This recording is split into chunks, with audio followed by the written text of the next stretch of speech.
guys. HPA. Pag tatlo, ano na ba yan? Tigas na yun. Tigas na yan.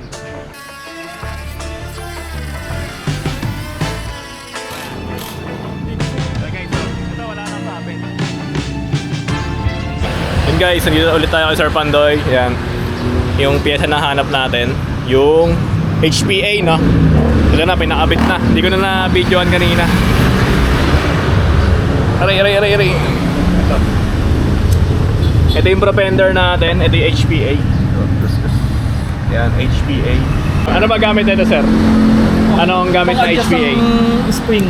Kumbaga pampataas. Hindi ka na mag-ano? Tawag doon? Mano-mano. Mano-mano na... Yung dito. Oo. Ito. Dito na siya ngayon. Ano yung tinanggal kanina? Wala lang. Wala. Kailangan baklasin yan para may kabit. Kailangan baklasin ito. Yung spring tsaka ito. Yung lock. Hindi, parang sinabi ni sir, tatanggalin daw to. Hindi pa ito tanggal. Ayan. Hindi, parang hugutin. Hindi. Hugutin yun. Ito? Hindi. Ito. Ano may stock? Ah, ito. Ito kasi lock niya ng spring. Para maikabit ng spring. Ito. Ito maangat na siya. Pang-compress ng spring. Tingnan nyo guys, sir. Paint nga, sir. Yan, tingnan nyo guys, oh. Para di na mahirapan.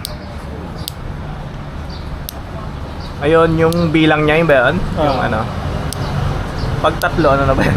Matigas na yun. Tigas na yan. Spring guys. Yun. Ay, ano lang sir, yung normal lang. Try muna natin guys yung normal lang. Ito nga pala guys yung napili natin. Black silver. Wala kasi yung ano, walang stock yung all black. Pero bagay naman sa ano natin. Sa concept natin yan.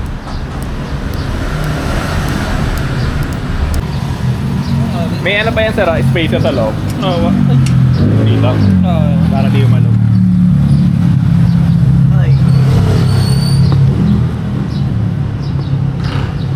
Yun oh. Ayos! Woo! HYYO. Hindi naman siya nasabit. Dito sa nab. Ito kasi yan guys, nakita natin dito. Yan. Yung propender niya naka tawag dito, HPA adjuster.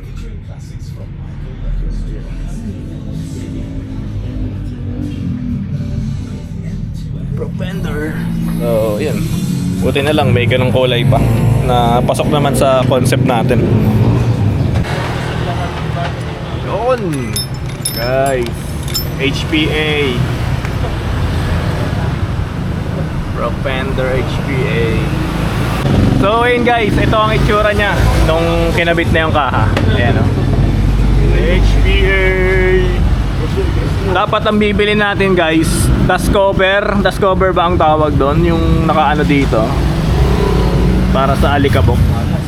Kaso ang kulay na natira dyan, kamuwi yun eh. Two-tone, purple na lang natira. Black saka purple. Combination ng black saka purple. So ang balak natin, silver, black silver o kaya all black. Wala eh. Yung trip nyo mag ganito, HPA, pang propender, pang all-ins. Basta kahit anong shock na adjustable, fully adjustable. So dito kay Sir Pandoy meron yan. Ngayon guys, may nakita rin tayo dito ng Giorno. Kulay gray. Yan. Kay Sir, anong pangalan dun? Yung may-ari na to? Sir Andre, yan, kay Sir Andre. Yung kaha na to guys, galing pang Thailand, in order doon. So, pang ABS na yung kaha. Gray oh, ganda rin ang gray no? Kulay gray. So ulit, ba't di kaya lumabas sa Pilipinas yung kulay gray guys no? Maganda naman. Pogi. Parang trip ko gray eh. Palit na kaya tayo ulit ng kulay gray naman no? So ayun guys, tawag dun. Ito, may ano lang, gagawin lang na tapas ng onte. Saka Saka yung spring, baligtad yung pagkakapit.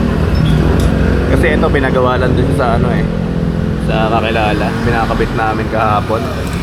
So, ano lang yan, babalik na rin lang sa katapas dito. Para di siya sumasabit. So kasi yung naging problema. Di mo na ma-adjust. Sumasabit na dito. Yun, yung HPA na ganang design, merong tabas nga na gagawin. So guys, katulad na ito, may tabas siya dito, carbon, di ba? Wala siyang sabit.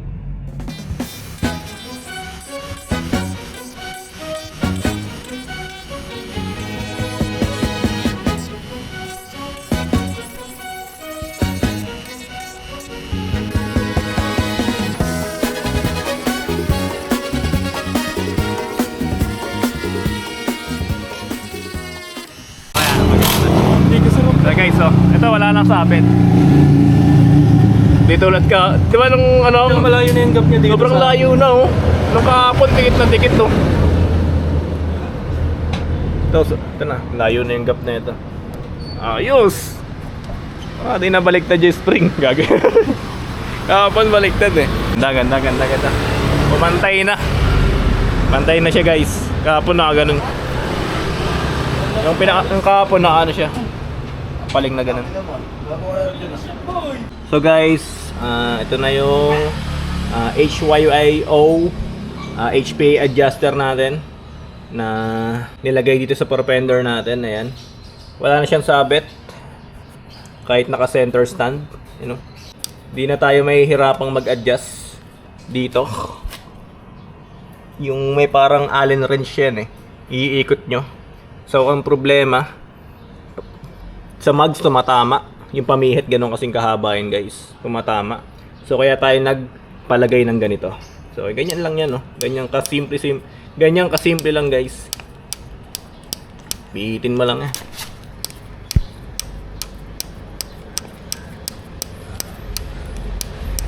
Diba? Naka number 3 na siya. Tigas na yan. Pero naka ano lang tayo. Default setting. Kasi itong default setting, medyo umangat siya kasi ganun siya kataba itong HPA, kaya matigas na rin siya. So ayun, hanap tayo guys ng black na knob. Bibili pa tayo ng isang ganito, HPA adjuster para makuha yung knob. So ang problema kung paano natin siya ipagsaswap dito. Gusto ko kulay itim para bagay sa concept natin na all black. Saka ito, ano natin to, palitan natin ng itim. Tapos yung mga CNC bolts natin dito sa CBT, may mga kulang-kulang pa kasi yan. So yun, abang-abang na lang guys. Huwag kalimutan mag-like, comment, and subscribe sa channel natin. Yun lang.